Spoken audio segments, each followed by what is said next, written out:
I need to be honest with you for a moment. Some of the greatest battles you've been fighting didn't come from the devil showing up loud. They came from you talking too much about things God was still shaping. There are seasons where heaven is silent on purpose, where God is working in the dark, not because it's small, not because it's weak, but because it's sacred. Everybody doesn't need access to what God whispered to you. Everybody doesn't deserve a front row seat to your becoming. And if you don't learn how to protect what God has entrusted to you, you will keep bleeding purpose through conversation. This year isn't about announcing everything. It's about surviving it, stewarding it, and letting God finish it before you explain it. There is a version of you that God is healing that does not need a microphone. And I know that's hard because we live in a culture that celebrates exposure like it's proof of growth. We think if we don't tell it, it didn't happen. If we don't post it, it wasn't real. But healing does not need an audience to be authentic. Some wounds reopen not because God hasn't healed them, but because you keep letting people touch places they don't have the wisdom to handle. You have been confusing vulnerability with accessibility, and God is trying to teach you that everything sacred requires boundaries. There are some chapters of your story that cannot be processed in public because the people listening are still operating from their own unhealed places. They will project their fears onto your faith. They will rush you through a process God never intended to be hurried. They will label you over it when heaven is still working on you layer by layer. Healing is not linear and it is not polite. It's messy, it's uncomfortable, it requires honesty with God before it requires explanation to people. Some of you keep reopening emotional wounds because every time you start to heal, you feel the need to explain why you're different now. You feel guilty for growing. You feel obligated to give people access to the version of you that God already delivered you from. But hear me clearly, you are not responsible for making people comfortable with the healed version of you. You don't owe anyone a play-by-play of how God had to put you back together. There is a reason Jesus healed some people and then told them not to tell anyone, not because the miracle wasn't powerful, but because timing matters. Exposure before maturity can sabotage what God is doing. You don't harvest fruit the same day you plant the seed. You water it, you protect it, you cover it. And some of you have been uprooting your healing every time someone asks, so what happened? Healing requires safety. And safety doesn't always look like familiarity. Just because someone has known you for a long time does not mean they are qualified to walk with you through this season. Some people only know how to relate to the broken version of you. When you start healing, it threatens their sense of control, their relevance, their role in your life. So they ask invasive questions masked as concern. They call it love, but it feels heavy because it's not aligned with where God is taking you. You don't have to explain your boundaries to people who benefited from you not having any. You don't have to justify your silence to people who only want information, not transformation. Healing is holy ground, and God is teaching you how to take your shoes off before you let anybody else step there. Some of you are in therapy and God is proud of you, but you keep minimizing it because you're afraid of being misunderstood. Some of you are learning how to forgive people who never apologize, and that process is fragile. It needs prayer, not pressure. Some of you are learning how to trust again after betrayal, and that work is sacred. It does not need commentary. The reason God wants your healing kept private is because He is protecting you from opinions that could delay your freedom. Everybody has advice, but not everybody has discernment. Everybody has an opinion, but not everybody has oil. And if you let the wrong voices into your healing, they will either rush you or root you in pain. You are allowed to heal quietly. You are allowed to change without making announcements. You are allowed to outgrow explanations. Some of the most powerful transformations happen when nobody is clapping yet. Heaven sees you. God sees you. And that has to be enough while you're in the middle of becoming. There is a maturity God is developing in you where you no longer need validation for every breakthrough. You stop measuring progress by applause and start measuring it by peace. You notice you're not reacting the same way. You notice triggers don't trigger like they used to. You notice your prayers sound different. You notice your tolerance for dysfunction has disappeared. And instead of explaining it, you thank God and keep moving. You don't need to prove you're healed. Fruit will speak for itself. Consistency will speak for itself. The way you love differently, choose differently, rest differently will testify louder than any story you could tell. Some of you have been delaying your healing because you're afraid of who you'll be without the pain.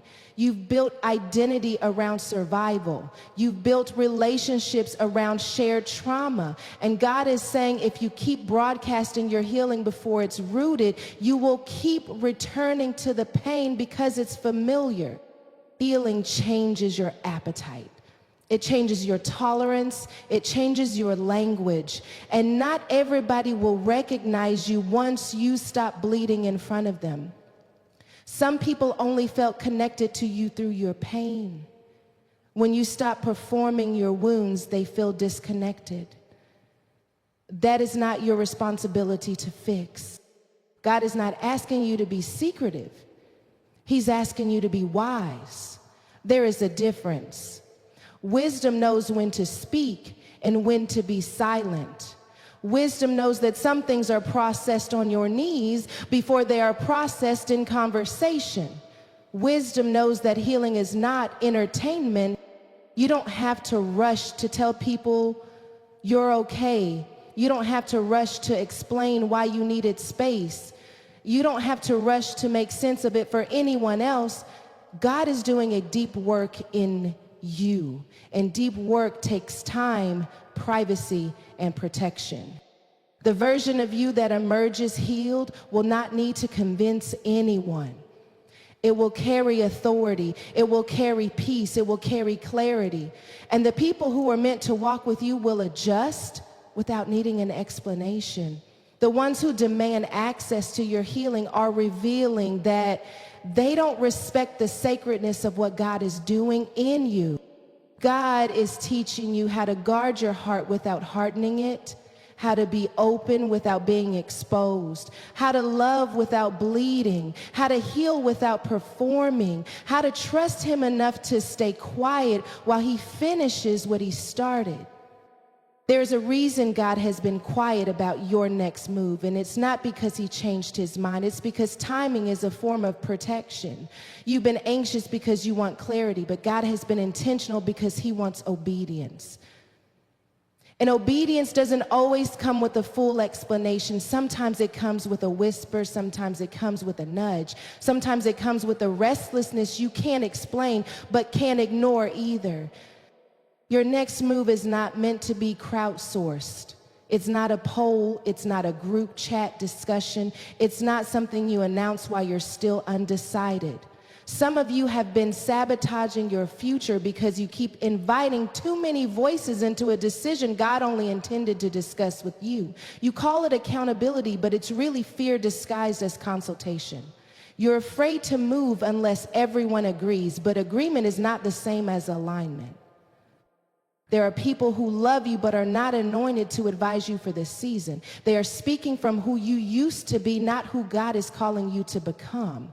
And every time you explain your next move prematurely, you give insecurity permission to sit at the table with purpose. You start editing the assignment to make it more palatable. You start shrinking the vision so it doesn't make anyone uncomfortable. You start negotiating with God because someone else couldn't see what He showed you. Your next move needs privacy because it requires courage, and courage is fragile in the early stages. Before faith becomes bold, it is quiet. Before obedience becomes public, it is personal. God is strengthening your spine in secret so you won't fold under pressure in public. That's why He told you to keep it between you and Him for now. Some of you are frustrated because you feel like you're standing still, but you're not standing still, you're standing ready. God is positioning you, aligning relationships, pruning distractions, closing doors you didn't even knock on. And if you start talking too soon, you will alert the wrong people, awaken unnecessary resistance, and invite opinions that plant doubt where confidence was forming. Not everyone who claps for your current position will celebrate your next level. Some people only like you when your movement doesn't require them to adjust. When your next move challenges their comfort, they will call it reckless instead of obedient. They will call it pride instead of purpose. They will call it confusion instead of calling it faith. And if you let them speak into a move God hasn't finished preparing you for, you will start second guessing instructions that came straight from heaven. God is teaching you how to move without explaining yourself. That's maturity, that's growth, that's trust. You don't owe everyone a blueprint of where you're going. You don't owe everyone the details of how you'll get there. Some people only want information so they can measure you, compete with you, or quietly hope you fail.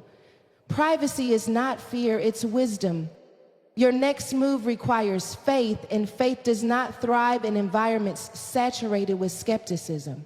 Even Jesus couldn't do many miracles in places filled with doubt, and some of you have been surrounded by doubt because you keep bringing it into the room through conversation. You keep rehearsing the what ifs instead of resting in the God who already went ahead of you.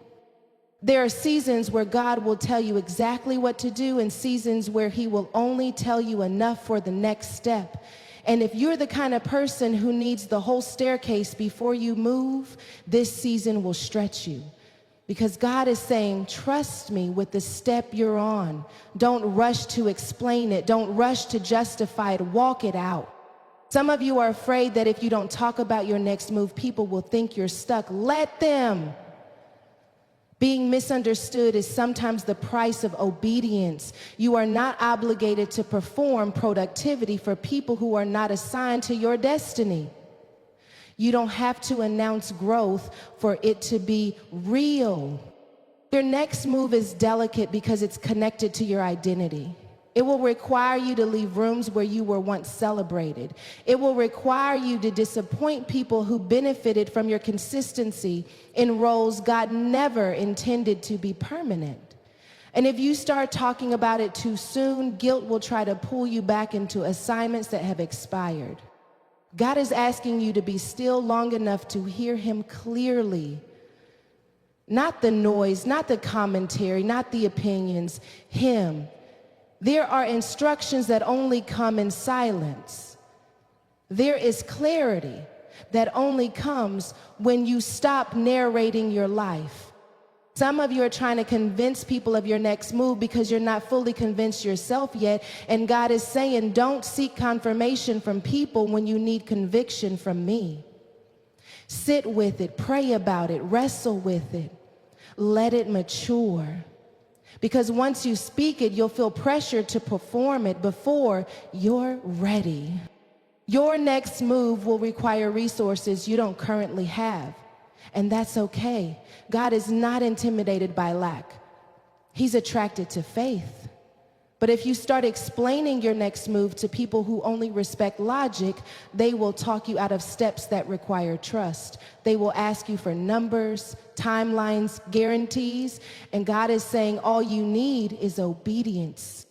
There's some moves God doesn't want announced because he doesn't want them attacked. There is spiritual resistance that doesn't show up until you make noise. And God is saying, let me fortify you first. Let me cover you first. Let me prepare you first. Your next move will expose who is walking with you out of convenience versus covenant. And if you talk too much, you'll try to carry people God never asked you to bring. You'll delay your departure because you don't want to hurt feelings. But obedience is not always gentle. Sometimes it's firm. Sometimes it's lonely. Sometimes it's misunderstood. God is teaching you how to trust his leading without external validation. That's why he's been asking you to keep it to yourself. This move is between you and him. This instruction is sacred. This transition is holy. You don't need applause to move. You don't need permission to obey. You don't need consensus to follow God. You need courage. And courage grows in quiet places. Some of you have been leaking your next move through hints and half statements because you want someone to affirm it. But every time you do that, you feel more confused instead of more confident. That's your sign. Pull it back, take it to God. Let him be the loudest voice in the room. Your next move is not about proving anything. It's not about showing people you were right. It's about alignment. It's about purpose. It's about obedience. And when you move quietly, you move cleanly. You move without baggage. You move without unnecessary resistance. God is not withholding information to punish you. He's withholding it to protect you. He knows what premature exposure can do to a developing faith. He knows what outside pressure can do to a fragile yes. You are not behind. You are being prepared. You are not forgotten. You are being positioned. And the reason God wants your next move kept private is because once you move, there will be no turning back. He's building the resolve you'll need to stand when the opinions get loud. There is a confidence that comes from obeying God in silence. It anchors you, it steadies you, it keeps you from needing constant reassurance.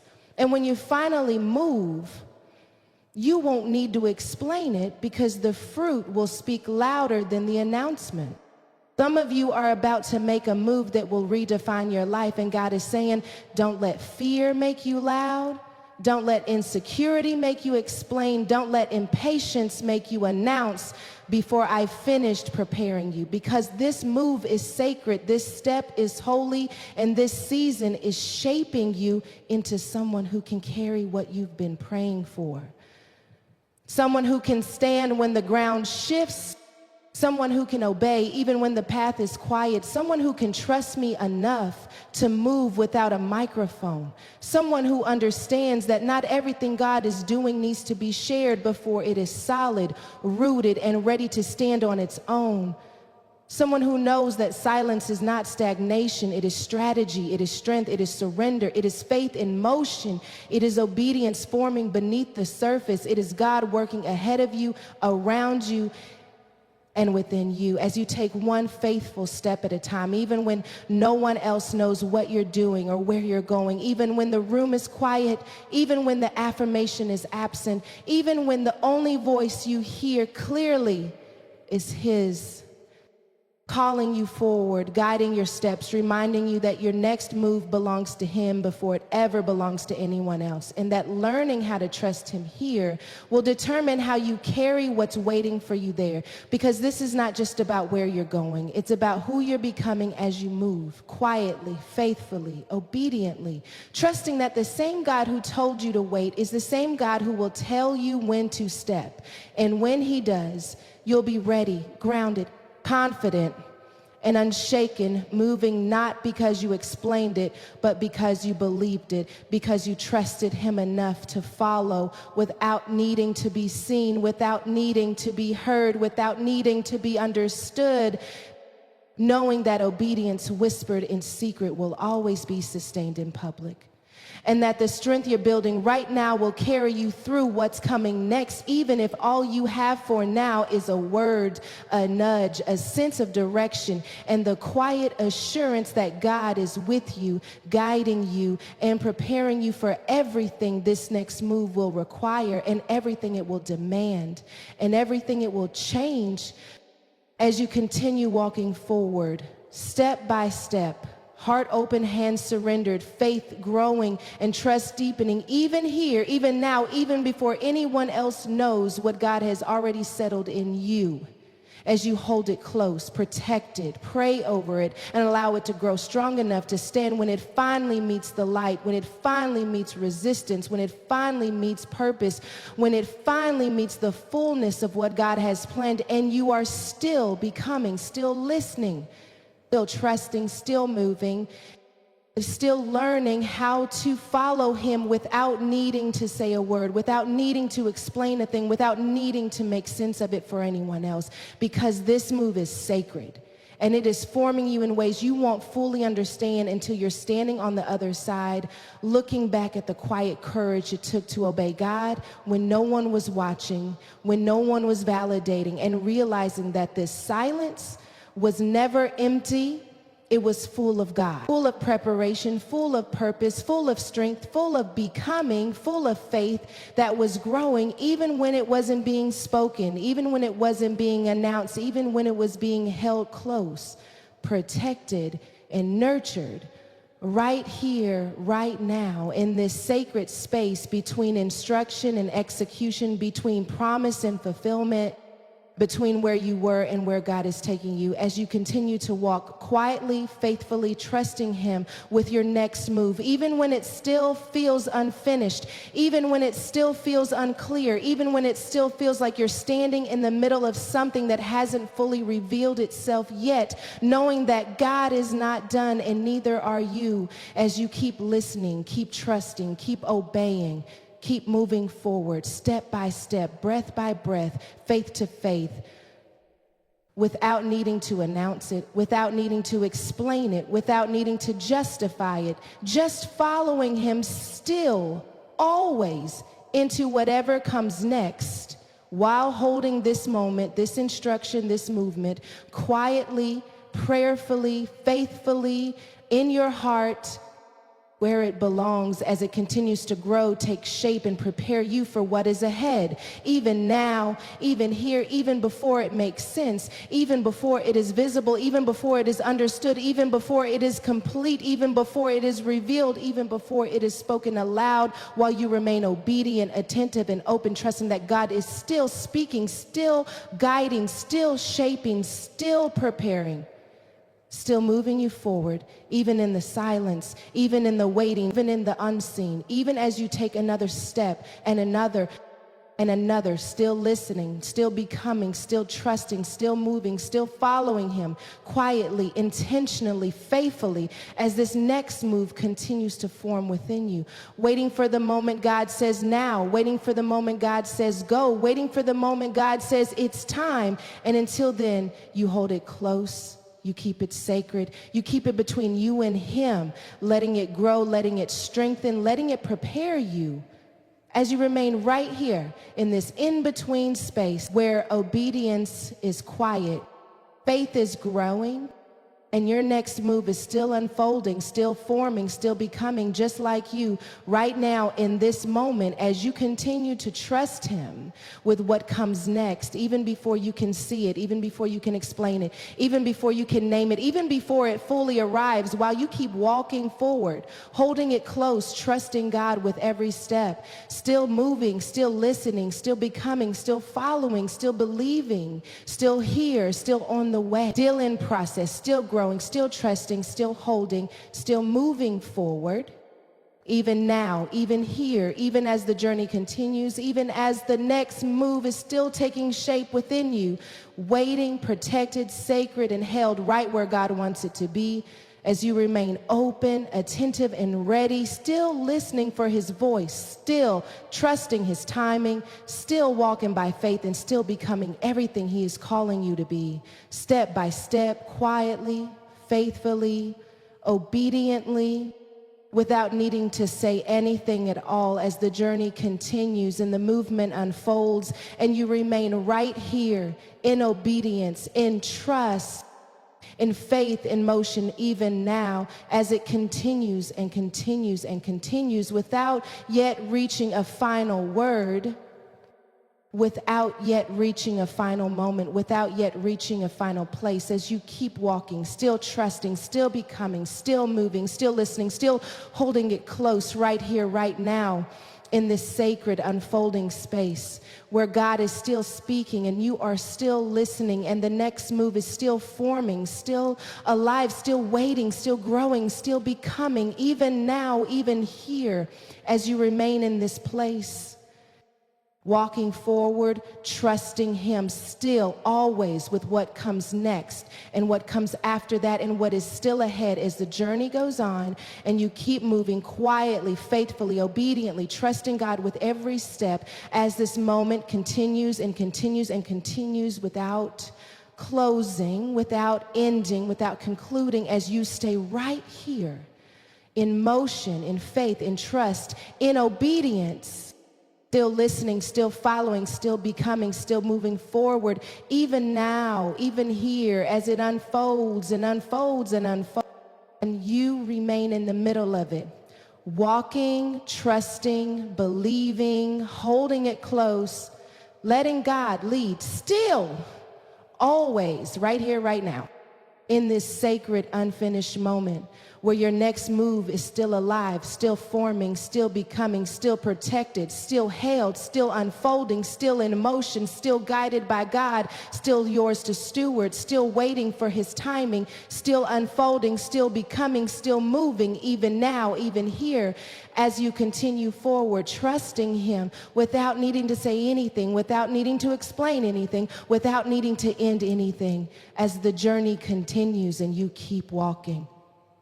And walking still in faith, still in obedience, still becoming, still moving forward, even now, even here, even as it continues, still unfolding, still alive, still sacred, still protected, still becoming, still in motion, still guided, still growing, still forming, still here, still now, still moving, still trusting, still listening, still following, still becoming, still unfolding, still ongoing, still in process, still open, still moving forward, still all right here in this moment where God is still at work and you are still becoming, and the next move is still unfolding, still waiting, still growing, still alive, still in motion, still unfolding, still happening, even now, even here, as you continue walking forward without an ending, without a final word, without a conclusion, just continuing, trusting, moving, becoming, listening, following, still, always,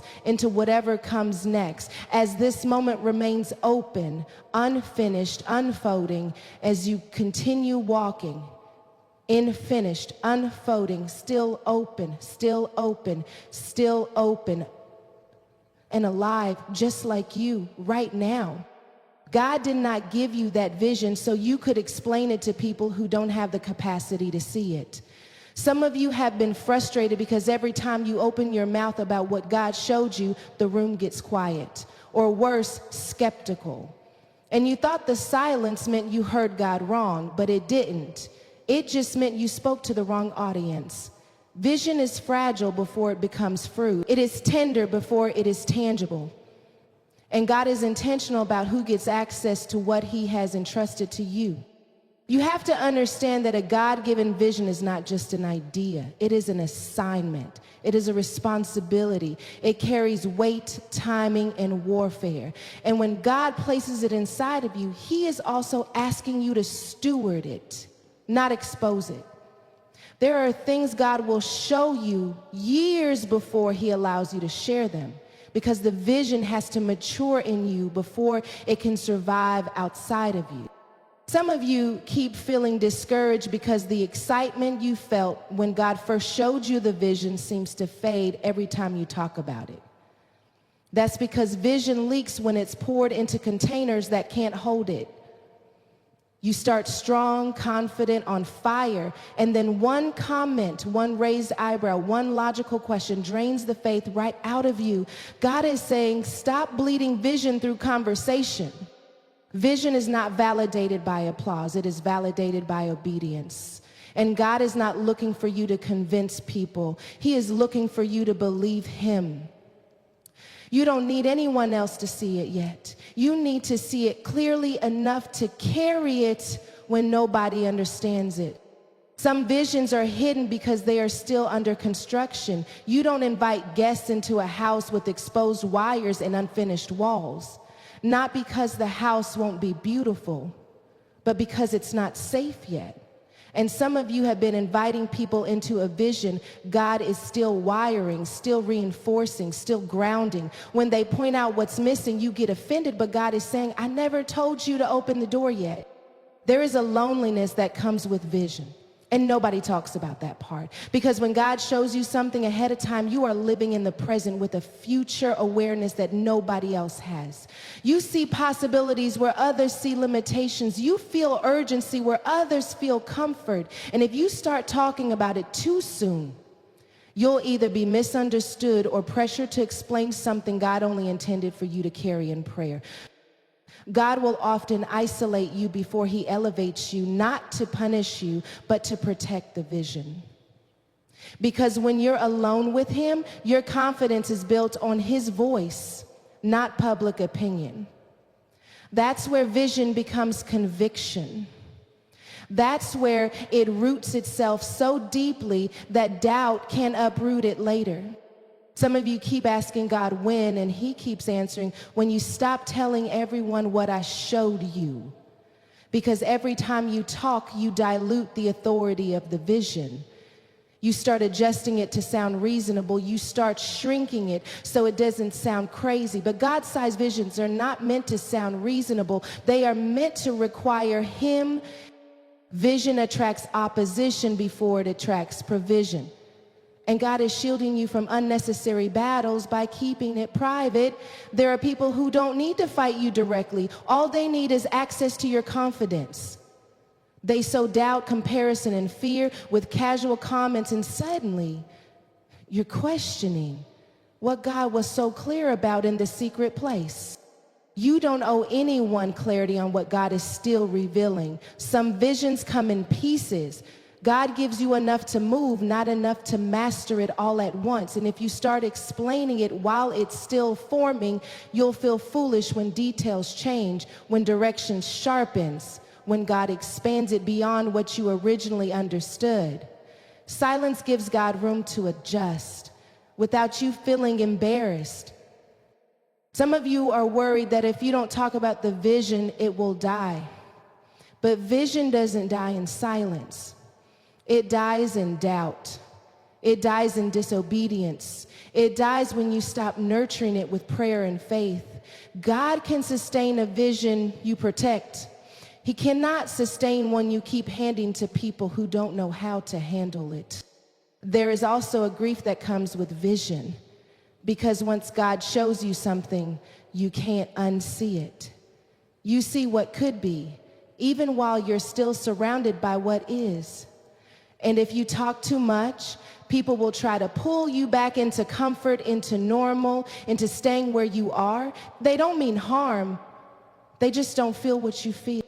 Vision requires faith muscles that are built in private. The ability to keep going when nothing around you confirms what God said. The ability to keep preparing when there is no audience. The ability to keep believing when the only evidence you have is a word God spoke to you in a quiet moment. Some of you keep trying to get permission for a vision God already approved. You want someone to say it makes sense, that it's realistic, that it's doable. But God never promised it would be easy to explain. He promised he would be with you while you walked it out. God is also protecting you from comparison. When you talk about your vision too early, people will compare it to what already exists. They'll ask who else is doing it, how it's different, whether it's necessary. And suddenly, you're trying to justify something that came straight from heaven. Vision is not a competition. It is an assignment. Some visions are hidden because they are meant to disrupt systems, not fit into them. And if you talk about it too soon, resistance will rise before you have the strength to stand against it. God fortifies you first. He matures you first. He teaches you how to stand alone before he allows you to stand publicly. You have to be careful not to confuse excitement with readiness. Just because you're excited doesn't mean it's time to share. Some things feel urgent because they are important, not because they are immediate. God's timing is precise, and premature exposure can delay what impatience tries to accelerate. Vision also requires intimacy with God. The more you talk to people, the less you listen to Him. And some of you are overwhelmed because the vision feels noisy. Not because it's confusing, but because you've allowed too many interpretations of it. Pull it back. Take it back to God. Let Him clarify it without interference. You don't have to defend what God gave you. You don't have to explain why it doesn't make sense yet. You don't have to rush to show proof. Faith is believing before seeing, not after convincing. Some of you are afraid that if you keep the vision private, people will think you're dreaming too big or doing nothing. But God is not impressed by visibility. He is impressed by faithfulness. What you do in secret with a vision determines what happens when it finally becomes public.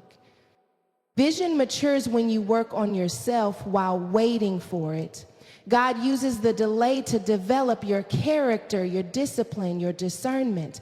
Because if the vision shows up before you're ready, it will crush you instead of carrying you. There are people who will only believe in your vision once it works. That doesn't mean they're evil, it just means they're human. And God is teaching you how to stand on His word without needing human confirmation. Some visions are hidden because God knows you would abandon them if people rejected them too soon. So He hides it until your confidence is rooted in Him, not in approval. You are not late, you are being prepared, you are not ignored, you are being protected. And the silence around your vision is not emptiness, it is incubation. God is asking you to trust Him with the unseen, to nurture the vision in prayer, to guard it from unnecessary exposure, to let it grow strong enough to survive criticism, misunderstanding, and resistance. The day will come when God will tell you to speak, and when He does, the vision will stand on its own. It won't need convincing. It will carry authority. It will attract what it needs, but until then, silence is not a setback, it is stewardship. Some of you are learning how to hold something sacred without announcing it, how to walk with purpose without explaining it, how to trust God enough to believe that what He showed you is enough for now. Vision grows in the dark.